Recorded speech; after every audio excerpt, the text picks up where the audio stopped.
Hey everybody, my name is Ed. Okay, so for this video, I'm going to read a review that I wrote for a website called Inveterate Media Junkies. This was some years ago, probably 2012-ish, and I'm going to try to read it pretty much the way it's written here. So here's my review. Green Arrow, The Longbow Hunters, number 2. This is a miniseries from 1987 by Mike Grell that reinvented the Green Arrow for the then modern age.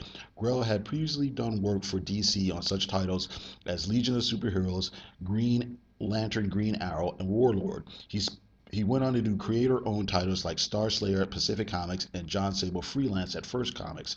With this series, he returned to a character they had drawn in the past, but with this depiction, Grell pretty much put the nail in the coffin of the Silver Age boxing glove era of the Green Arrow. For a while, anyway. Longbow Hunters was released after the success of Dark Knight Returns and used a similar packaging, which was then called the Prestige format. Thicker covers, better interior pages, and more sophisticated production values gave the comic a more adult feel. Another thing that Longbow Hunter shares with Dark Knight Returns is its serious tone. This is and I've got it in quotes here, serious superhero tale. And while there's some humor and tender moments, at no time is the reader invited to laugh at the idea that a man in tights can be effective in fighting street crime. Story wise, this comic reeks of its time period, but we'll get to that soon. Crime is a disease, and he is the cure.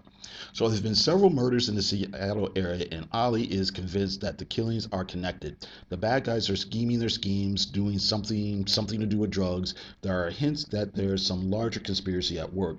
Dinah, Ali's live-in lover, goes undercover to work the drug angle. Meanwhile, there's a female archer running all over town, just one step ahead of Ali and the cops. It's very likely she is the Robin Hood killer that the newspapers are reporting on. Dinah has gone missing.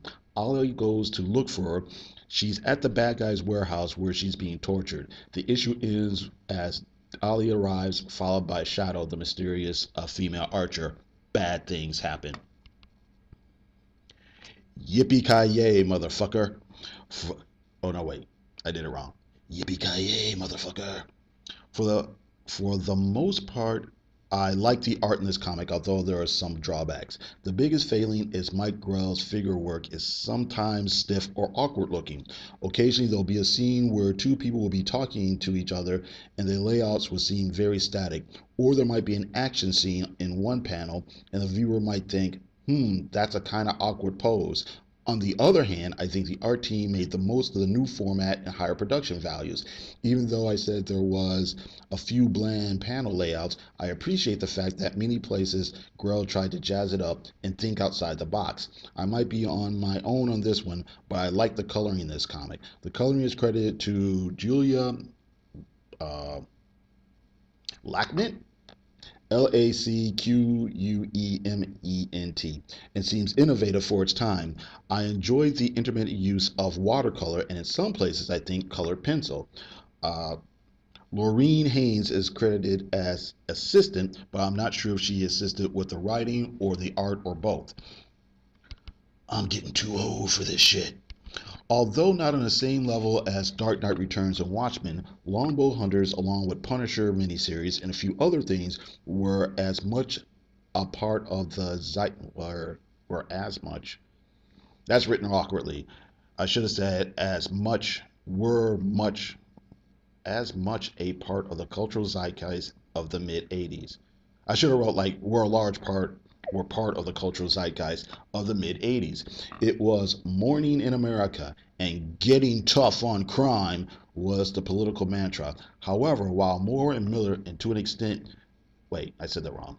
However, while Moore and Miller to an extent deconstructed the superhero genre, Grell seeks to legitimize it by making Green Arrow a bit more plausible in the modern world. Ollie wears a heavier costume with a hood. He loses the trick arrows and only fires sharp ones. Now, there are some story elements that kind of date this comic. There's no Soviet missiles, but there's lots of powdered cocaine. There's a grumpy police lieutenant who tells Ollie not to interfere with the case. There's a scene where Ollie puts a couple of punks with weird hair and a boombox in their place. There's talk about a big shipment coming on, and although technically Shadow is not a ninja, she's still a mysterious Asian warrior who wears black.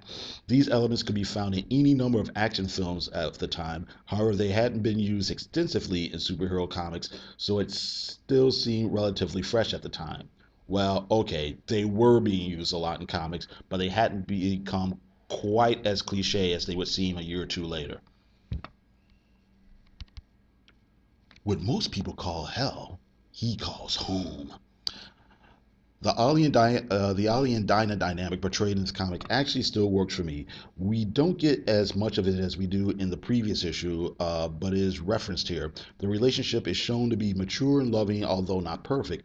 Ollie and Dinah are clearly an adult couple who've been together for years and are comfortable with each other, even though they might occasionally have different opinions on things. There's none of the adolescent soap opera that passes for relationship drama in some superhero comics, which I like when the leads are adolescents, but when the leads are supposed to be grown, well, I'll be back.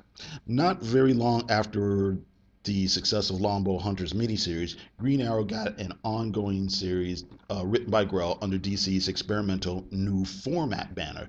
The series lasted until Ollie died and was replaced by his previously unknown son. Eventually, Oliver Queen did return as Green Arrow in a series written by filmmaker Kevin Smith.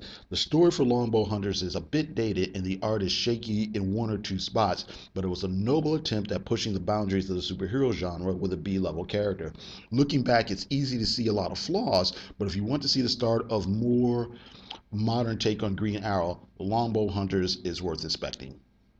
Okay, so that's it. Thank you very much for listening, and you guys all have a good day.